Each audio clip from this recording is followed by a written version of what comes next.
예, 들으신 대로 사우디아라비아의 석유시설 두 곳이 드론의 공격을 받았고 가동이 중단됐습니다. 이로 인한 국제 유가 상승 우려가 커지는 가운데 사우디가 우리나라의 원유 수입 비중 1위를 차지하는 최대 수입처이다 보니까 원유 수급에 차질이 발생하는 건 아닌지 또 산업 전반에 큰 충격이 발생하는 건 아닐지 우려의 목소리가 나오고 있습니다. 네, 김대호의 경제읽기 김대호 박사와 함께합니다. 어서 오십시오. 어서 오십시오. 네, 이 문제가 아마도 오늘 저희가 다룰 내용 중에 아마 국제 면에서는 가장 큰 소식이 아닐까 싶습니다. 근데 이게 사실 중동 정세에 대한 이해와 뭐 어떤 국제 정세에 대한 이해가 좀 있어야 이런 상황이 전반적으로 이해 가능하다고 해서 첫 질문부터 조금 어려운 질문을 드려야 될 것 같아서 이런 상황이 왜 벌어지는 겁니까? 그 한두 말씀으로 요약하기는 굉장히 조금 해주신다면. 어렵습니다만은 일단 예멘 사태를 우리가 좀 주목해 볼 필요가 있습니다. 예멘이 지금 내전을 치르고 있는데요. 그렇습니다. 일전에 제주도를 통해서 예멘 난민들이 우리나라에 들어오지 않았습니까? 맞습니다. 바로 그 사람들의 고향입니다. 예. 지금 거기서 그 남과 북으로 나누어서 정부군과 반구로 나누어서 아주 심각한 내전을 지금 8년째 이어가고 있는데요. 이것이 중동의 국제전으로 지금 비화를 해 있어요. 지금 정부군이라고 하는 쪽은 사우디 정부가 지원하고 있고 사우디 연합군이 지원하고 있습니다. 사우디는 또 종교적으로 이 순위파죠. 순위파고 그다음에 현재 북군 북구 반군을 후티파라고 그러는데요. 후티라는 사람이 직접 만든 정치 집단입니다. 그쪽은 이란이 지원을 하고 있는데 이란은 시아파라고요. 그러니까 예멘의 내전인 동시에 사우디와 이란의 전쟁이고 또 나아가서는 중동 전역의 종파주의 그러니까 시아파와 수니파의 대전이기도 한 겁니다. 그러니까 상당히 지금 세 가지 전쟁이 복합적으로 걸쳐 있는 아주 큰 전쟁이죠. 근데 지금 뭐 서로 그러니까 예멘 반군이라는 곳은 자기들이 드론을 날렸다라고 주장을 하고 있는데 아까 저희가 잠깐 보도를 해드렸습니다만 미국은 이란을 강하게 의심하고 있고 또 어떤 보도를 보니까 요즘 이란이랑 이라크랑 친하게 지내서 이라크에서 날렸을 것이다 이런 얘기도 하고 있고요. 그렇습니다. 이거 상황을 좀 다시 한번 저희가 들여보다 보면 이게 지금 이 사건이 그러니까 물론 이 배경 설명해 주셨는데 이 사건이 어쩌다가 발생하게 된 건지. 지금 현재까지 어느 누구도 정확하게 저 드론이 어디서부터 날아온 누구의 것이라는 것을 밝혀내지 못하고 있습니다. 만약에 그걸 밝혀냈다면 레이더로 막았겠죠. 레이더에 잡히지 않는 아주 낮은 고도로 들어와서 드론 열대가 들어와서 이 사우디의 정유지대를 강탈을 한 거거든요. 현재 지금 스스로 내가 했다라고 주장하는 측은 딱 한 세력이 있습니다. 바로 이 예멘의 반군 세력 후티 세력들이요. 그런데 후티 세력에서 후티가 장악하고 있는 지역에서 현재 폭격을 받은 사우디 정유 지역까지는 약 1,000km 이상이 떨어져 있습니다. 멀다는 거 아니겠습니까? 현재 드론 기술로는 500km도 제대로 가지를 못하고 있어요. 그러니까 도대체 과학적으로 불가능한 주장이다 하는 거죠. 그런데 미국 입장에서는 만약에 예멘이 했다고 그러면 너무 싱겁게 되는 거죠. 도저히 상대가 안 되는 적수가 어떻게 보면 좀 심하게 동네 깡패들이 아이들이 하는 싸움에 미국이 휘말린 게 되기 때문에 미국으로서는 예멘보다는 그 배후를 지금 보고 있는 것이고 그동안에 또 예멘 전쟁에서 바로 북군 후티 반군을 이란이 지원해주지 않았습니까? 지금 미국하고 이란의 관계가 안 좋은데 이것은 이란의 배후일 것이다. 그리고 날아온 방향으로 보더라도 지금 예멘은 저 남쪽에 있습니다. 남쪽으로부터 1,000km 날아왔을 수가 없다. 날아온 방향은 분명히 북쪽인데 사우디 바로 북동쪽에 이란이 위치하고 있고 바로 북서쪽에 이라크가 점유하고 있습니다. 이 두 나라가 모두 지금 시아파거든요. 그리고 지금 이란과 이라크는 후세인 정부 축출 이후에 같은 종파로서 지금 아주 관계가 좋습니다. 그렇게 결국 이란파는 바로 이라크파고 현재 가능성으로서는 예멘 반군들이 지역적으로 이란이나 또는 이라크의 지역에 들어가서 그쪽에서 날렸을 수가 있고 어쨌든 현재 날렸다고 주장하는 측은 후티 반군밖에 없고 날아왔을 가능성은 이란과 이라크밖에 없는데 이라크는 지금 현재 사우디나 미국을 칠 특별한 정치적 동기가 없습니다. 따라서 이건 이란이다. 가뜩이나 지금 호르무즈 해협에 긴장이 깊었지 않습니까? 그렇습니다. 그래서 폼페이오 국무장관은 이것은 이란이다. 이란을 향해서 보복할 의사를 지금 밝히고 있는 것입니다. 그래서 이란을 지목한 것이고요, 미국이. 일각에서는 이번 공격을 두고 이렇게 말을 한다고 합니다. 사우디 석유 생산 시스템에 심장마비를 일으켰다라는 표현을 한다고 하는데 이 정도의 비유라면 향후 석유 생산에 대한 영향력이 어느 정도일지 그리고 국제유가에는 어느 정도의 영향력을 미칠지도 저희가 짚어봐야 할 것 같거든요. 경제적으로 가장 중요한 질문이신데요.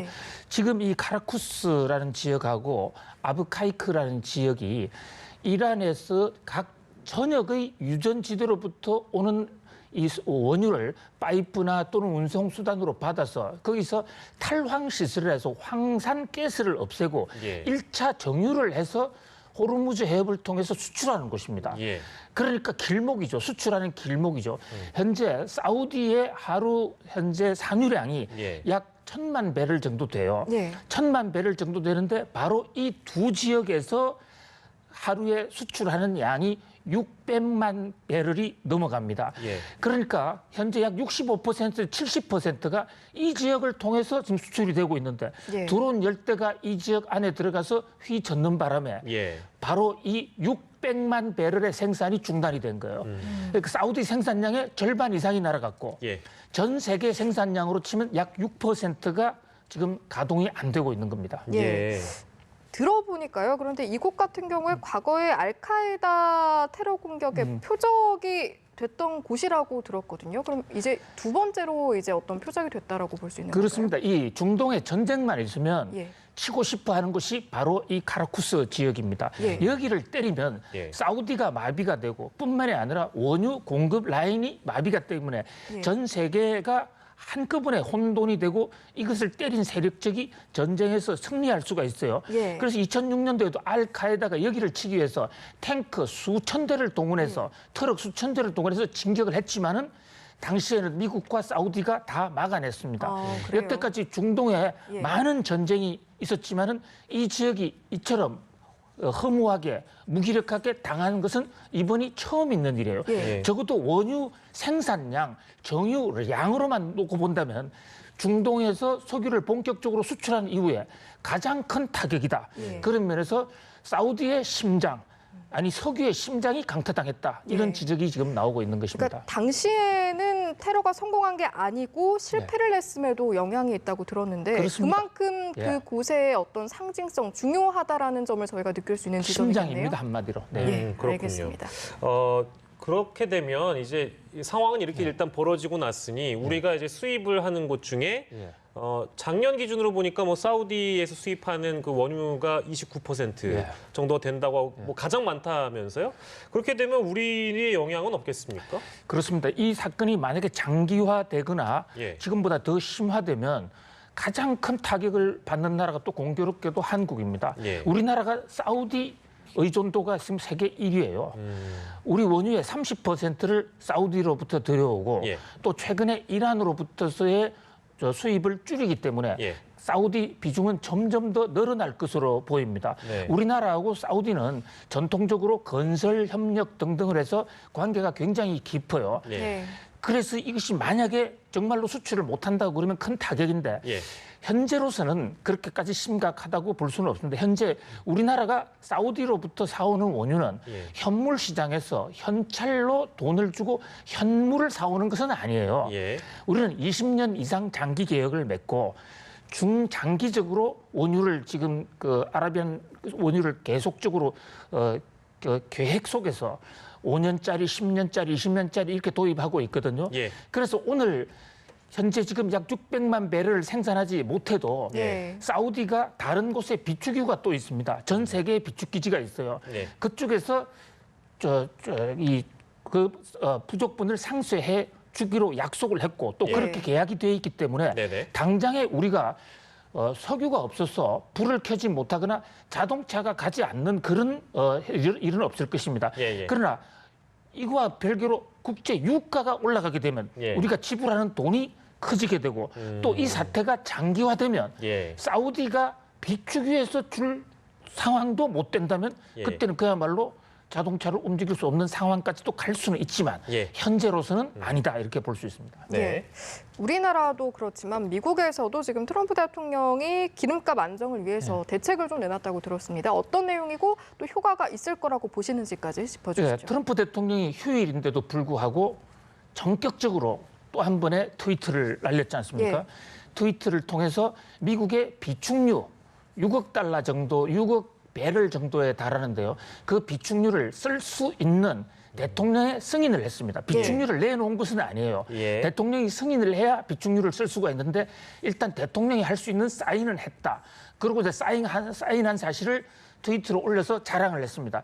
그것은 아마도 국제 유가가 올라갔을 경우에 미국 기업들, 특히 미국 제조업들이 이 원가가 올라가서 미국 경제에 줄 수 있는 부담을 생각해서 예. 트럼프 대통령이 앞장서서 시장에 그 개입을 한 이런 모습입니다. 그러나 아직까지 미국이 지금 비축유를 내놓거나 그런 상황은 아닙니다. 예, 알겠습니다. 마지막 질문이 될 것 같습니다만 이게 뭐 아까도 잠깐 말씀하셨는데 굉장히 최악의 상황까지 넘어가게 되면 뭐 자동차가 멈추거나 우리가 그렇습니다. 당장 생활 속에 쓰는 이 기름을 못 쓸 수도 있다 이런 가능성까지 짚어주셨잖아요. 그러니까 만약에 이제 그렇게 된다면 우리 정부 역시도 대책이라는 것이 분명히 필요할 텐데 예를 들면 어떤 수입선을 좀 더 많이 다변화한다든지 뭐 그런 대책이 있을 수 있지 않겠습니까? 최악의 상황을 가정하고 우리 정부는 어디까지 좀 내다봐야 될까요? 그렇습니다. 현재 지금 터져 있는 상황만 놓고 보면 드론이 10대를 가서 카라쿠스 지역을 쳤다. 근데 위성 사진 이런 걸 분석해 볼 때 예.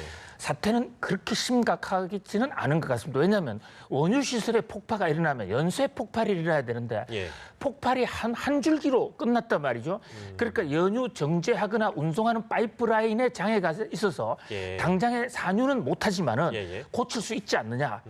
한 뭐 10주, 20주 내에 고친다면 큰 문제가 없을 것으로 봅니다만은 예. 만약에 그 생각보다 더 피해가 크다 또는 지금 이 후티 반군의 공격이 이번 한 번으로 끝날다고 장담할 수가 없습니다. 예. 지금 방금 들어온 외신인데요. 예. 후티는 또 치겠다라고 지금 국외 자신들 공영 방송을 통해서 지금 공언을 했어요. 아 예멘 반군이 그런 얘기를 했습니까? 저 예멘 반군 방송입니다. 예. 후티 쪽의 예. 방송이죠. 거기다가 미국이 대응을 하게 될 경우에는 미국과 이란이 한판 붙을 수가 있게 됩니다. 아. 그렇게 되면 이 카라쿠스 지역뿐만 아니라 호르무즈 지역 전체가 얽매일 수도 있다. 예. 그런 관점에서 우리는 대책을 세울 필요가 있습니다. 근데 다행히 예. 지금이 원유가 부족 시대가 아니고 예. 원유가 공급이 남아서 넘쳐나서 가격이 떨어지는 시대입니다. 예. 특히 미국에서 셰일 가스가 많이 생산이 돼서 예. 국제 유가가 많이 떨어지고 있거든요.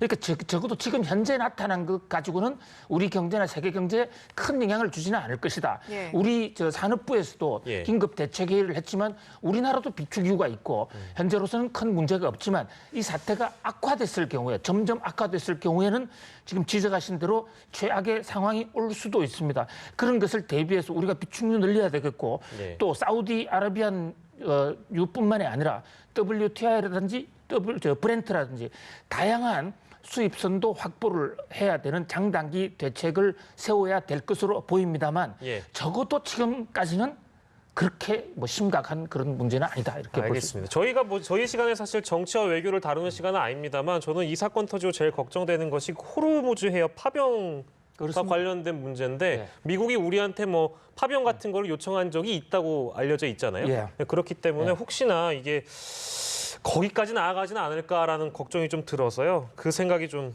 먼저 들었습니다. 자, 오늘 김대호의 경제 읽기에서는요. 사우디아라비아의 석유 시설 두 곳이 드론 공격을 받았다. 이 내용을 저희가 좀 정리해봤습니다. 김대호 박사 함께했습니다. 고맙습니다. 고맙습니다.